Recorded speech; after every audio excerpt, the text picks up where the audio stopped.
Hey everybody, wanted to talk a little bit about the Cornely L machine, which does moss, chain, taping, and cording. And this is the machine that I got recently and I restored back to working order. It did come with some of the original attachments, which is here. This is part of the top spool holder, and then this is the arm with the driving gears that drive the top spool for cording, and that's what this is, and it goes on a Cornely L. So what I have done with the help of my wonderful husband is I have recreated the original vintage parts to be working, and I 3D printed them in PLA filament. So this is kind of a prototype. It's not, it's not as nice as the vintage, and it's made out of PLA, so it's not super durable, but it is working. And so I just wanted to kind of show you what this thing does. So basically the Cornely L machine is, I guess, a higher model than just the standard chain stitch. So let me put you in the phone holder and I'll show you what it does. Hang on a second.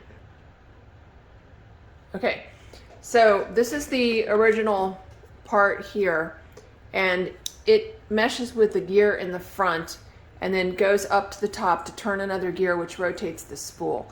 And this spool, like if it had flat tape, you would want it to rotate in synchronization with the direction of stitching. So that's basically what this does. So we have recreated this in almost exactly the same size. And then this part goes on top. It has some alignment pins, and it goes on top of here with one screw that would hold that on. And then the top spool holder part meshes with the gear in here. Hopefully you guys can see this. So there's a couple options here. If you guys are missing parts, you could make and print your own.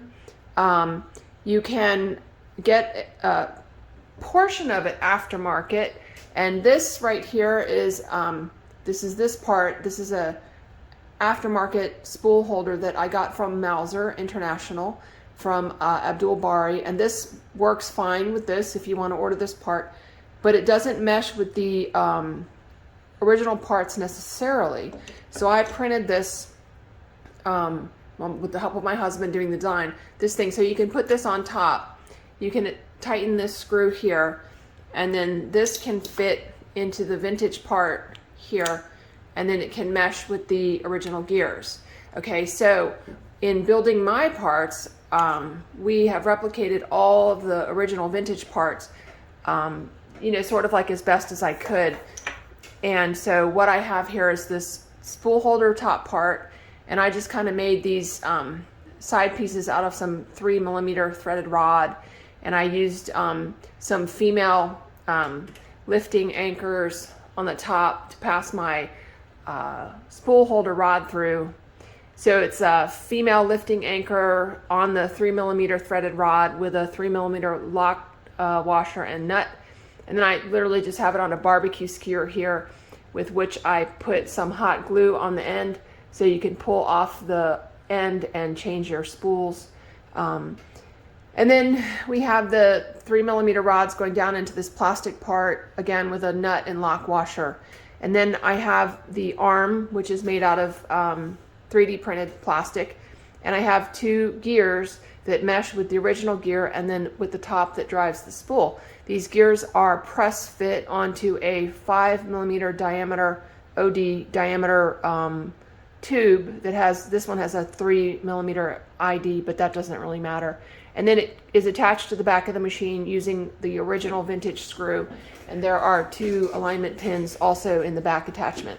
So basically, this machine has a spool down here, hopefully you guys can see this, that spins around, let me zoom in a little bit here, spins around as the chain stitch is forming this spool, and then this is the stuff from the top. It gets attached to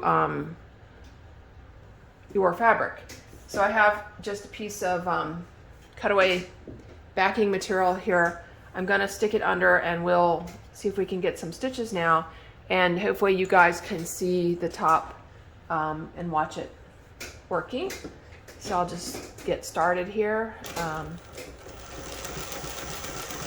So as you can see, as I'm going, it's feeding the thick stuff down the tube, down the needle bar from the top, and it's coming out the bottom.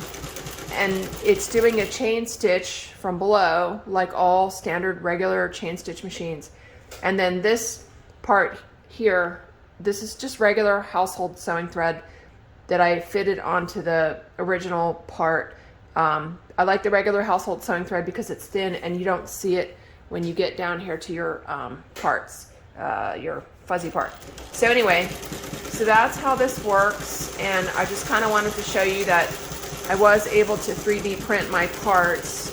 So this might be a help, you know, if people are missing the entire attachment part for one of their machines. I'm not 100% sure, but I think this might work on a Cornely B machine, and most of the Cornely L or L2G type machines. And so as you can see, it's working nicely and sewing.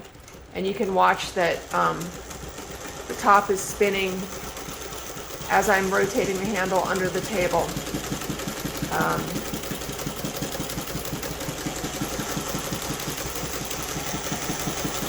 So there you have it.